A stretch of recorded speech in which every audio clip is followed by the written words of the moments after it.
Hello and welcome to Hot Pursuit, part of Ahval podcast video series. Today my guest is Nate Schenkkan from US. Hello, Nate. Hello. Thanks for having me back. Good to have you. Here again, Nate Schenkkan joins me. Nate Schenkkan, as for those who do not know him, but he's a very well-known figure amongst the Turkey observers, among other countries. He's the director of research department, let's say. Is it correct? Research strategy, director of research strategy. Director of research strategy with Freedom House.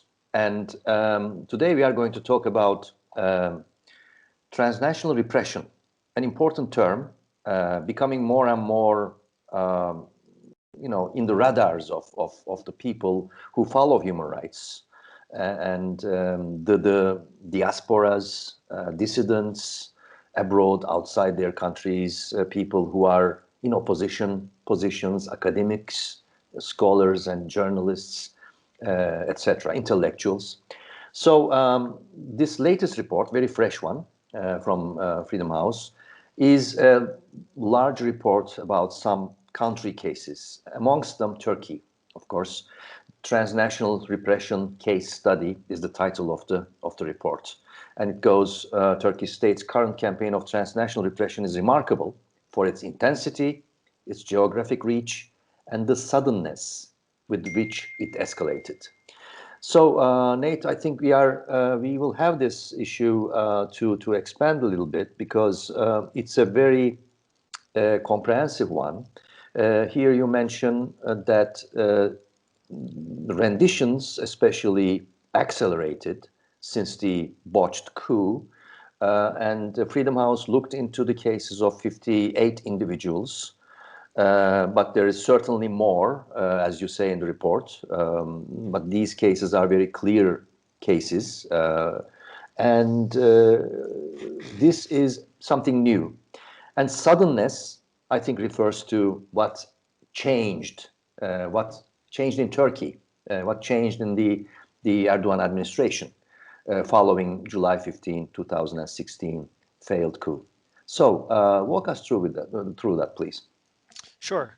Yes, and I'll start from there, which is that certainly, and we try to explain this, I think, in the case study, certainly Turkey has had a large diaspora for a long time. It's a big part of Turkey's politics, even Turkish, I would say, national identity, that there are many people who have relatives and family abroad or who spend time abroad or in some sense move between multiple countries, including Turkey. So the idea that there is a diaspora of Turkish citizens or former Turkish citizens and their descendants, that they participate in Turkish political life and that the Turkish government has an interest in those people is not new. This has been going on since at least the 70s and escalating in the 1980s with a very large diaspora in Europe. What's changed in the last 5 years since the failed coup attempt, is a real intention to physically control at least a very significant part of that diaspora, and possibly even a bigger part. Obviously, the biggest focus has been on people associated with the Gulen movement, and so the overwhelming target of this rendition campaign that started practically immediately following the coup attempt. Within a month, you had the first kidnapping. Until the failed coup, of course, there were other patterns, not including this one. Yes. Let me expand a little bit with the background, because I Sure. was exiled in Yeah. Sweden Yeah. in the military coup Yeah. that took place in 1980. And especially at those times, there were some patterns of revenge activities against Asala, for example, the Armenian outlawed group. Some individuals were sent out, including Alaaddin Çakıcı, who is now one of the Yes. major figures close to the current government. And there were some assassination attempts, or some violent acts in France and elsewhere. So this was one. And then, as you mentioned in the report, the murder of 3 Kurdish women in Paris recently, 2013 January, I think. Yes. Those were the patterns, but there were no there was not even a single case of attempted rendition. Yeah, and what we see now that's different is that this is a systematic campaign. It's very overt. Obviously, as you know, as viewers know, the murders in Paris in 2013 were never claimed by the Turkish state. There are some very strong allegations and indicators pointing to the involvement of MIT, but it was never claimed or confirmed. The main suspect died in custody before he could be prosecuted. But in this case, since 2016, with these kidnappings, which have taken place in 17 countries that we were able to document all over the world, and this includes countries in sub-Saharan Africa, in countries in Latin America, countries in Southeast Asia, so really very broad scope, not just in Europe and the Balkans. These are embraced by the Turkish government and talked about openly. Anadolu Ajansı frequently is the first publisher of information about them, broadcast photos that obviously must come directly from the Turkish state in order to be released in that venue. Ministers, prominent members of the government talk about it in parliament and in their official presentations as a successful campaign. And that's an important step for Turkey. And it's an important step for the world, in that what you have is a country that is openly crowing about a kidnapping campaign. That's a very important development. It's something that I think really should shape how we understand what Turkey has been going through in the past 5 years. Right. And you place Turkey as the sort of the champion of this kind of pattern now in today's Among world. renditions, yes, China has a larger scale and scope in terms of its aggression abroad and transnational repression. Russia has committed more assassinations. Each of these countries has its unique capabilities and patterns, but in renditions, this is the largest campaign of renditions in the time period that we looked at. The first target or major target still is the members of or those affiliated with Gülen movement abroad. Some of them have fled, and they still try to flee the country, and they were brutally oppressed at home in Turkey.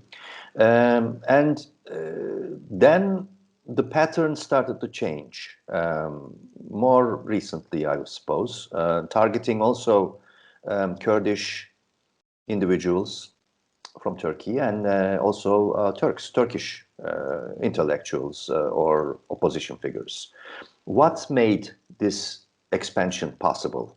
Was it because Gülen movement per se was sort of hate object for not only for Erdogan and his government, but also for parts of the Turkish opposition? So the coverage of these cases in general, at home and abroad, was very difficult. There were only very few objective human rights organizations who thought that this was important, because it was clearly a case of rule of law and human rights. But then, was it because the regime got emboldened to expand upon this pattern?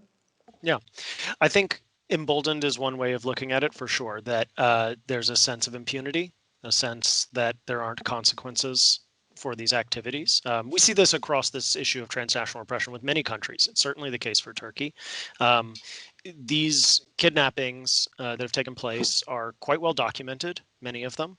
Some of them have been documented in real time while people are being abducted. Yet they do not really factor in Turkey's bilateral relations, even with its most important allies, even where those allies have conflictual relations on other issues, like the United States or France or Germany. This is not something that comes up. And so there is a sense that, yes, you can just do this. And then why is it expanding to other targets? So yes, there have been renditions, kidnappings in the past 2 years of an individual associated with the BDP, Kurdish party, and of an individual who is alleged to be associated with DHKPC, the terrorist organization. Obviously, when there's a DHKPC allegation, especially, you're never quite sure what to make of it, because so many of those allegations are very fuzzy. As we see the case with the DHKPC, well, with any of the terrorism is seen in the Boğaziçi University students exactly. now. DHKPC can sometimes just appear as this kind of additional acronym, and it's hard to know quite what to make of it.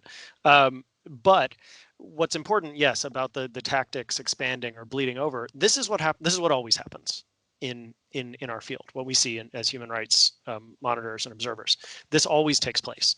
An illegal, extra legal activity that is targeted against one group that goes unpunished and that is not checked will spill over and will be used against others. And this is happening inside of Turkey as well. You've seen tactics that were used against Kurdish activists and leftist activists, principally in the 70s and 80s, then have been ported over into being used against Gülenists following the coup attempt, disappearances, torture. And now they're coming back to Kurdish activists again.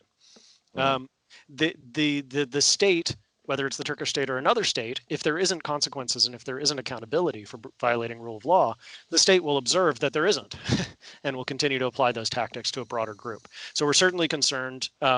These cases are ongoing. We get information, we hear about new cases, whether from the press or from human rights sources, of new Turkish citizens being detained all over the world constantly, every week. So it's not something that's stopped. And the main reason it hasn't stopped is there's really no accountability for it. Right.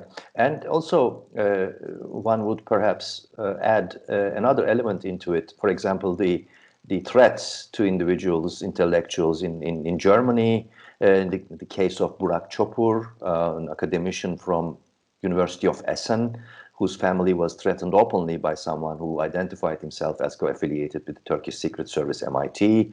And also the increased level of activities of Germany-based or France-based ultranationalist associations or networks, one might call them perhaps, Osmanen, Germanen, as you mentioned in the report, but also some groups in France as well. Are these also part of the picture as instrumental in these actions? Yeah, we definitely try to include them in the picture that we depict in the case study, is this issue of groups that act on behalf of a state. And you see that in different ways for different countries. China has certain cultural associations, diaspora associations that it deploys in a very sophisticated approach. Turkey, with the realignment that the AKP has undergone, has these relationships now with more ultranationalist groups that perhaps 10 years ago might have looked down their nose at the AKP, but now that the AKP is in a different kind of coalition and has essentially rebranded itself as a nationalist party, they find more opportunity there. And then in addition, I have to mention, because it does come up a lot, it's discussed in the case studies, the DNet and the apparent role that, at least in certain countries, the DNet has played as a tool of the Turkish state for surveillance, for reporting to ambassadors or other diplomatic personnel about DNet, meaning the Directorate of Religious Affairs, the and Presidency of its Religious branch Affairs. is DITIB, DITIB, which is a vast network of imams and that has personnel throughout Europe, because European countries, when they gained a large Turkish diaspora, wanted to have religious instruction and religious facilities available for them to practice Islam. But the result is that you essentially have a Turkish state institution that's very closely connected now to the AKP, that is also very deeply embedded in the Turkish community in some cases. And it's that interchange and that kind of relationship that's very difficult for democracies to address. How do you address activities that blur the line between legal and illegal, that blur the line between covert and overt, but that along a longer timeline or when escalated can definitely lead to things that are clearly illegal, to things that are clearly violent. And it's a big issue. It's a big issue for many European countries dealing with Turkey. It's a big issue for many countries around the world dealing with many different states. Renditions, as some of them rendition cases that you reported took place at the doorstep of European Union borders, Balkans. And other cases, we have been hearing and reporting about sort of planning, plotting, attempted renditions from within European Union. That's pretty bold positioning or posturing by a country in still a negotiating partner with the European Union, isn't it? It is, and like a lot of things in that relationship with the European Union, when you get into kind of the detail of where things have gone in the last few years, it boggles the mind a little bit to say that there's still a formal official process for European accession. Obviously, as we know, nobody on either side believes in that process, and it's a strange artifact of a different era. This is certainly another thing that reminds of how far expectations have devolved from that. But And the certainly, fact that European Commission, in its latest contacts with Turkish yes, officials, prefer to look the other way, still talking about positive agenda, while these yeah. things have kept happening. Yeah, and with that, I want to emphasize another aspect of this that we talk about quite a bit in the report, which is a flip side, which is Turkey as a host country. So Turkey hosts, of course, very large numbers of refugees and asylum seekers, and other diasporas, and not only from Syria, of course, the largest at this point, but also from China, from Central Asia, from Russia, among other countries, from Egypt. And there are frequently incidents and attacks that take place inside of Turkey, renditions, assassinations, other things. And one of the things we want to stress in this, and we've stressed in the report, is that democracies do have an obligation to address those issues as well. There is an unfairness, there is an imbalance here in terms of the position Turkey has been put in as essentially a holding cell for large numbers of people who are unable to reach Europe, whether they're from Syria or Iran or Chechnya or Tajikistan. And that is a problem as well of Europe. And the reason I bring it up is because the reason why the European Commission is engaging this way with Turkey is that they prefer to keep Turkey as this waiting area where people await resettlement and likely never get resettled in most cases. But while they're waiting, while those people are bottled up in Turkey, they're very vulnerable to attacks. And this is one of the main reasons why there are so many incidents, so much violence that takes place against diasporas and exiles in Turkey, is that it is not a safe place for those people to be awaiting determination of their asylum applications or awaiting to be able to move on to another country. Right. And other than renditions, another pattern you mentioned in the report is something that probably European Commission is very content with, is the mobility controls. It's, as you say, important tool for Turkish transnational repression. How so? Yes, when we say mobility controls, we mean things like passport cancellations and other restrictions on the ability of people to move around. And obviously, following the coup attempt, there's this enormous wave of passport cancellations that took place. Some of those have been officially rolled back, though from what we understand from talking to people, this continues to be a major issue for Turkish citizens, both still inside of Turkey and people who are moving around abroad. What a mobility control does is it fixes a person in place. It's kind of its main effect, right? So whether you're in Turkey itself and you can't leave, you're stuck there, you can be persecuted there or tracked more easily. Or if you're abroad, you're stuck in the country in which you are because your passport is no longer valid or you're unable to obtain a document that you might need for yourself or a family member to travel. And it is a very effective tool. We've seen it have a big impact in terms of enabling renditions, enabling these kidnappings, because frequently what happens is that a person is stuck in one place, and then at that time, perhaps they try to cross a border, they have an interaction with law enforcement, and a notification goes to Turkey that a canceled passport or some other document is being used. Turkish embassy is notified, and then a process comes into play over the next several days or weeks in which that person is kidnapped.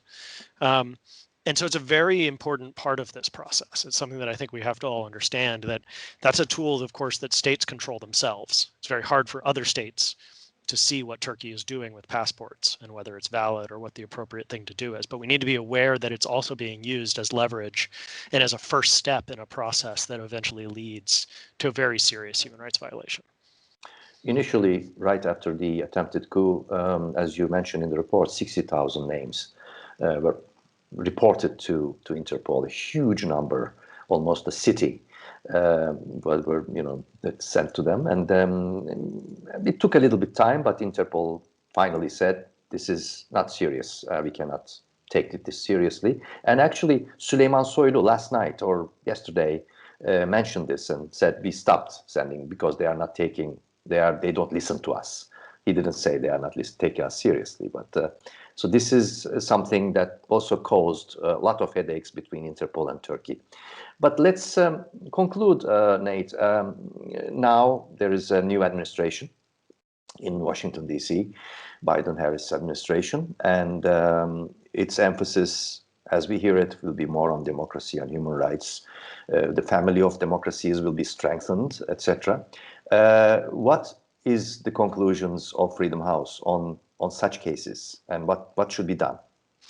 Yes, we have a very large number of recommendations in the report, so we hope that people have time to read them, particularly for the U.S. government. There is, there's two main areas that we divided into for democracies. The first one is accountability for these actions. So holding people accountable when there are serious human rights violations. That can be through targeted sanctions. That can be through curtailing security assistance, but making it clear that there's a bright line against this kind of action in the international sphere, transnational repression. The second is resilience, because many of these issues, intrude upon the sovereign space of a democracy, right? People acting within your democracy. And so how do you prevent your institutions from being manipulated or co-opted so that you become an unwitting participant in these kinds of actions? We have a number of recommendations on that. In terms of Turkey, or in terms of what we expect from the current administration, it's absolutely right. They are very much, even more so, I think, than expected in December. This administration is taking a very strong line that democracy is a core part of their mandate. This is certainly affected, obviously, by the events of January 6th in Washington, the attack on the Capitol, and the strong feeling in this administration and among a large part of the American public that democracy is not negotiable. We're not going to, democracy has been under attack abroad, it's been under attack in the United States, and we have to defend it. And so I think there's a real kind of animating passion here in the administration that we haven't seen in quite a while. I wouldn't even say we saw it in the Obama administration. It's been quite a long time since we've seen an administration that's so committed to the issue. So I think with Turkey, that's going to become, if it hasn't already, a significant issue in bilateral relations. The stuff that is happening right now in Turkey around the Boğaziçi protests and the government's response, we've already seen statements from the U.S. that are quite strong, stronger than things that I remember, obviously not under the Trump administration, but stronger than statements I remember under the Obama administration, frankly. So I think there's going to be a different kind of reaction. And I think obviously it's important, we would hope that Turkey takes that into account and listens to them, and there can be, some de-escalation, at least, in terms of the domestic situation and, cessation of these activities abroad. With a larger amount of individuals, dissidents, expanding into the diaspora abroad now in the European Union and some in North America, many academicians having left Turkey, hundreds, more than 100, I think 200 around journalists living in exile, and some other, of course, Kurdish, Alevi intellectuals and dissidents. Do you think they will need more coordinated act of protection in European Union and North America? Would there be an idea? You gave some space to in report.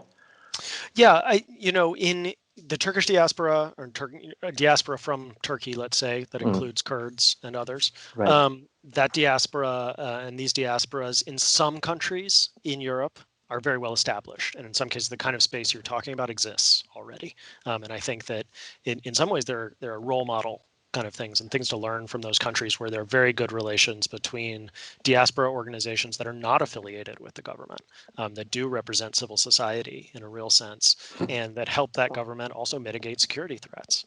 And there's things to learn from that. I think that, obviously, I think everyone who knows Turkey understands how polarized it can be, how divided it can be, how difficult, formal coalition building can be.